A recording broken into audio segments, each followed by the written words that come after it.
Pemirsa, setelah mengamati perdagangan saham di Bursa Efek Indonesia, kita akan bergabung dengan Dealing Room Bank Mandiri untuk mencermati nilai tukar rupiah.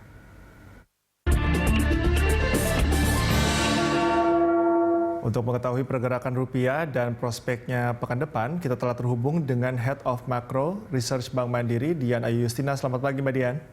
Selamat pagi. Oke, Mbak Dian, The Fed menahan suku bunga acuan ya. Apa dampaknya terhadap rupiah?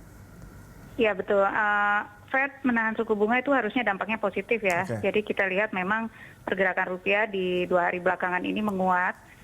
Memang komitmen The Fed untuk tetap menahan suku bunga rendah itu sangat positif buat market ya, karena memang ini masih mendukung fase pemulihan ekonomi di Amerika. Dan kita lihat juga indikator-indikator ekonomi Amerika mulai bergerak menguat gitu ya, bergerak naik. Nah ini sebenarnya walaupun saat ini kita sedang pada periode penguatan, tapi kita harus agak waspada nih karena bisa jadi nanti yield USD akan kembali naik gitu ya. Kalau misalnya persepsi market di Amerika berpikir bahwa ekonomi Amerika berjalan lebih cepat dari perkiraan. Oke, baik. Mbak Dian, ini BI meramal inflasi bulan April 0,18%. Apakah berdampak pada pergerakan rupiah? Inflasi so far masih rendah dan well contained ya, cukup terkendali. Jadi saya pikir tidak ada impact signifikan kalau dari sisi inflasi. Masih dalam kemungkinan akhir tahun juga masih akan dalam range target dari Bank Indonesia sendiri. Jadi saya berpikir ini dampaknya kecil lah ke rupiah ya.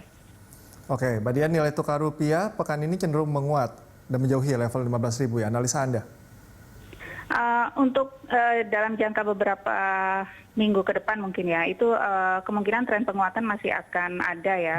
Karena kita lihat juga sebenarnya indikator ekonomi Indonesia sendiri mulai menunjukkan perbaikan, terutama dari sisi investasi. Jadi kemarin juga realisasi investasinya membaik, artinya ada potensi capital inflow masuk ya.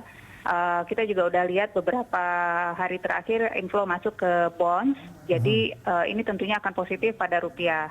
Namun memang ini kita sedang dalam fase transisi ya dari pandemi menuju pemulihan ekonomi, kemudian juga adanya kasus yang kembali naik di global itu patut diwaspadai sehingga market ini kemungkinan bisa juga akan bereaksi gitu. Jadi menurut saya masih harus hati-hati ke depan walaupun saat ini kita masih dalam tren penguatan. Itu cukup berdasarkah kalau kita bisa memprediksi bahwa rupiah pekan depan akan menguat terus? Pekan depan mungkin masih akan melanjutkan tren penguatan ya. Oke, lalu kemudian imbal hasil obligasi Amerika Serikat ini kan masih menjadi isu hangat. Nah, apakah masih berpengaruh untuk rupiah? Betul, jadi ini kita harus memantau persepsi pasar di Amerika ya, very closely.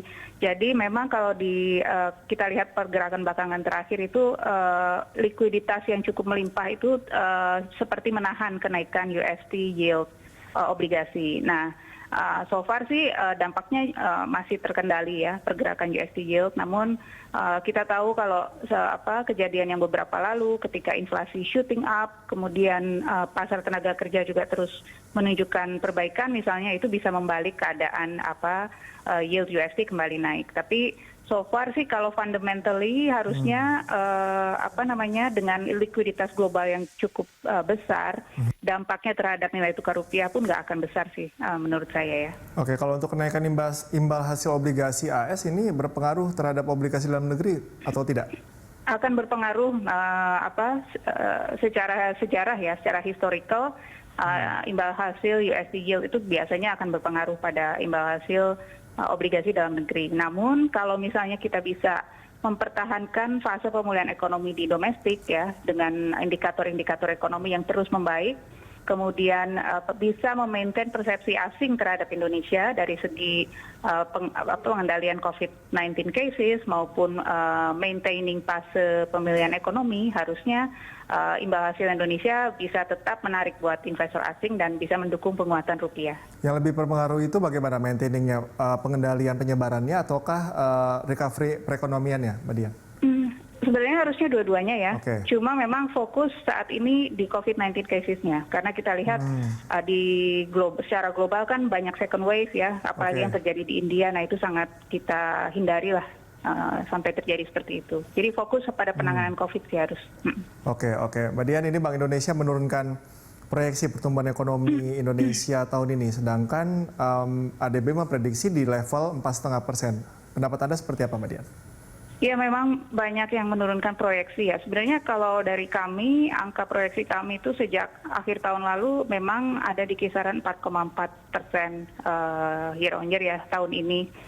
Terutama karena memang ini masa transisi. Jadi yang namanya masa transisi tentunya tidak bisa fully bangkit ke pre-pandemic level. Jadi 4,4% itu menurut saya sudah oke ya, sudah cukup positif karena dibandingkan negara-negara lain kita juga tetap relatif tinggi ini kalau dibandingkan negara lain. Dan ini harus dipahami karena memang ini masa transisi dan Q1 kita masih berada pada PPKM atau pembatasan ekonomi sosial sehingga pertumbuhan ekonominya prediksinya tentunya di bawah 5%. Oke, baik Mbak Dian, terima kasih atas informasi dan juga analisisnya.